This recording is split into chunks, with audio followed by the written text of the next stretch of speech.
kalau kita ada di Papua Selatan, sorry, kayaknya aku bisa bilang kayak kita ini 6/10 deh.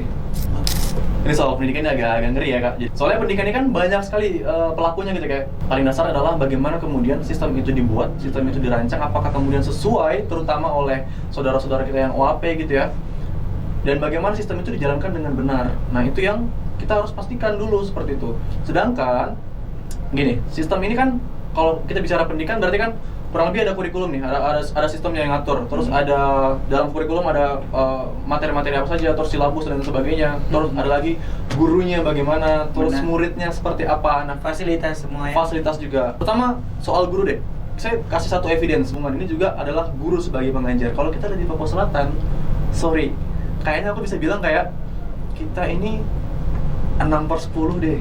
Oke. Artinya masih banyak PR gitu. Aku malah sebenarnya bisa lebih di bawah gitu kalau kita Gurunya. lebih jujur ya. Pengajar. Secara overall gitu. Oke. Karena ada bukti kayak di Bovendigul pernah tuh tersebar di berita kita di media lokal.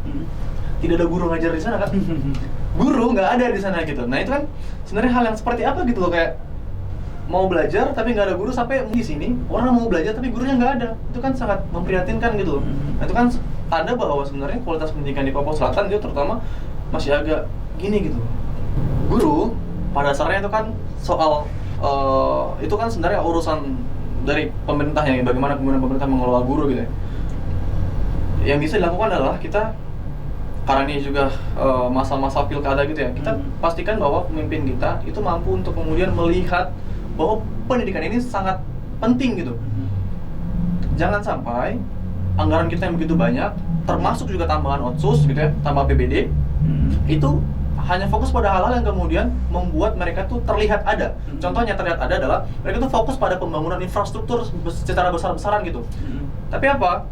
Mereka kadang tuh lupa bahwa pembangunan infrastruktur itu tuh mudah sekali dilakukan asal ada dananya gitu kan. Tapi kalau pembangunan sumber daya manusia, wah ini kita ibaratnya kita tuh membangun sebuah pondasi yang mana pondasi ini nanti menopang itu semua gitu loh. Dan saya pernah ngomong juga waktu sama wakil ketua MPR, dia bilang infrastruktur yang bagus itu hampir tidak ada artinya kalau kita punya SDM yang jelek gitu.